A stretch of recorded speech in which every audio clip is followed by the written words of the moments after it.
want to talk for a moment about how to cut weight, how to select the appropriate weight category for you. Now, depending on the level that you're competing at would depend on what advice I would give. For a beginner, particularly a youngster, I would say, don't worry about cutting weight, just go with your natural body weight. Whatever weight you are is the weight that you compete at. But things change then when a lifter becomes a little bit more serious about competing, or when they've got to a level of maturity where body weight has stabilised. So if you are an adult and body weight is fairly stable, then jump on the scale, see what you are. Now, depending on what you are would then determine two options. Do you go in the category that you are snap bang in the middle of, or do you maybe go up? Do you maybe come down? So there's a decision to be made. Now, whatever the weight category, a good lifter would normally be training overweight. Very few weightlifters, unless they are transitioning between categories, would be sat at the lower end or in the middle of a category, because in a sense you're giving away muscle mass. And if you're giving away muscle mass, then the chances are that person is going to be stronger. In weightlifting, which is a very inclusive sport, regardless of your body weight, there's a category for you. But as the body weights go up, so does the expectation to lift more weight. It is normal that a bigger person is going to be stronger. They have far more muscle mass and therefore they're going to be lifting more. So if you have, say, a lifter that is, 5 kilos lighter than somebody they're competing against, but in the same category, you would expect the heavier of those two to be stronger. So you don't want to be giving away any extra body weight. So jump on the scale, see what you're at, check out what the weight categories are, just Google that online, and then make the decision where you're at. So for example, let's take my body weight category, which would be in the new women's groups 59 body weight. I would normally be training around 61, 62 kilos in body weight, and that would be deemed absolutely fine. That would be perfect actually for a 59 lifter. But then I would have to drop that body weight going into competition. In competition, you've got to weigh smack on the dot or under that category, but no lighter than the bottom end of it. So let's say the body weight category is 59. I would want to be training, or I would recommend my lifters training around 60, 61, 62 kilos, and I wouldn't, as a coach, be at all worried. I have so many people come to me and say, oh my God, I'm overweight, and we've got a competition in 6 weeks, and then I ask them how heavy they are, and they're like half a kilo or a kilo. That can be fluctuated just throughout the day. To gauge an idea of how your body weight works, get yourself a set of scales, digital, check how accurate they are by simply putting a calibrated disc on them. You can go to a gym and pinch your weight and just stick it on the scales just to get an idea of how heavy it is. And I would recommend weighing yourself first thing in the morning. So before you eat breakfast, so you wake up, go to the bathroom, check your body weight. And just keep a log of that each morning. And likewise, do the same just before bed. So you've had your dinner, you've had a snack or a cup of tea in the evening or whatever. Just before you go to bed, jump on the scales and again, keep a record. And I'm fairly sure that you will see a substantial drop in body weight just overnight. And it's important that you understand how your body works, because some people might drop a couple of kilos overnight. Some people might drop a kilo. For me, I think it was normal for me to drop about 1 to 1.2 of a kilo overnight. Now that is a lot of body weight, and that isn't through even trying. That is just natural. So monitor your weight morning and evening, and that will give you some idea of what you're losing. Now, if you're in a position then where you are light for your category, I would recommend getting stronger, getting bigger, putting on muscle mass. That doesn't just mean eating crap. That means eating well, eating foods that are going to give you greater muscle mass. Sugary, starchy foods are not going to do the job. You want foods that are higher in protein, because that will rebuild and repair muscle. So let's just take for a minute the assumption that you are training at a decent weight, just over that category. And now competition is approaching and you want to cut weight. How do you go about doing it? Well, look, there are loads of diets that you can follow. I'm no nutrition expert. I am just giving you my advice from my experience. So as an athlete, the most substantial bodyweight cuts I had to make was 65 kilos down to 58.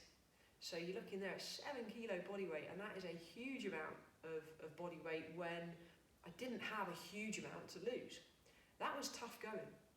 Now, I'm a firm believer in planning and discipline. If you plan ahead and you've got the self-discipline to adjust your diet accordingly, then you'll be fine.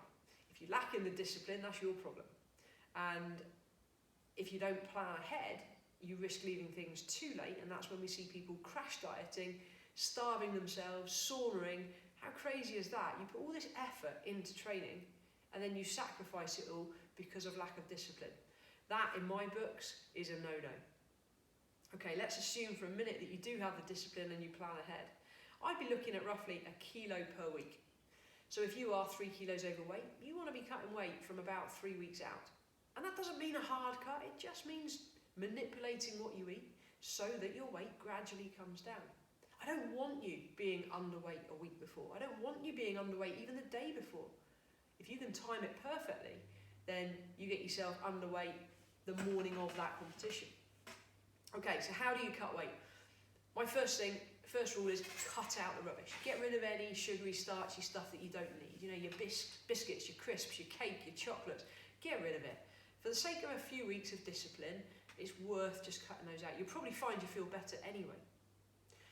So for me, I get rid of all of that and the unnecessaries, the unnecessary snacking, desserts after food. You don't need those things.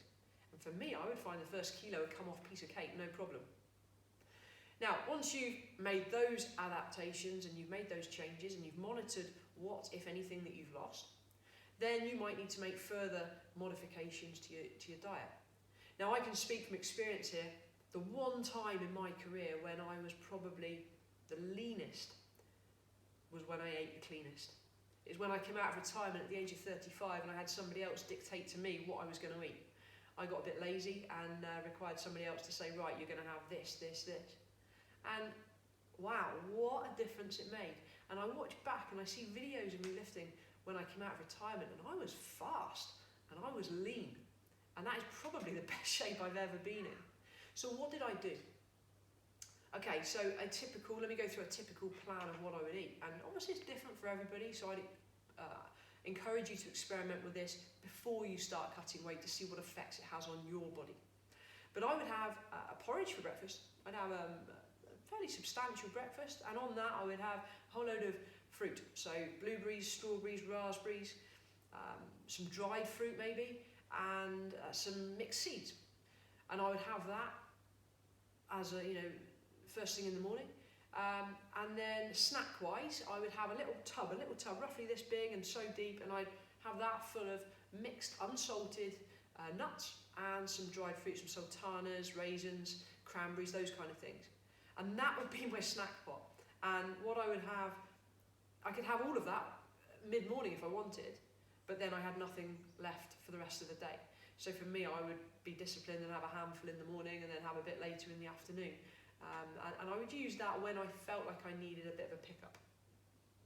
Now, when it came to lunchtime and dinner, I would alternate generally between fish and chicken, high protein source.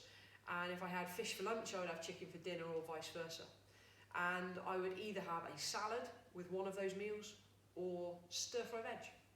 And that was it. And I would alternate. So if I had chicken salad for lunch, I would have fish and stir-fry veg for dinner. If I had fish and salad for lunch, I'd have chicken and stir-fry veg for dinner. And I'd mix it up. And I'd put as much different variety in there as I wanted. No potatoes, no rice, no bread, no pasta. All of my carbs came from fruit and veg. And that was pretty much it. That was my stable diet. And it was great. I had so much variety in that. There's so many different ways you can cook fish. There's so many different types of fish you can have.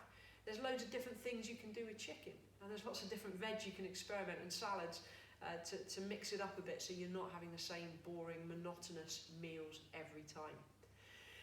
That is how I went about eating clean. Nothing processed, no crap. Just eating clean, and I did that for several months, and all I'll say is I was in the best shape of my life. I hope you found that useful, and experiment with it, but do it before you have to go into competition.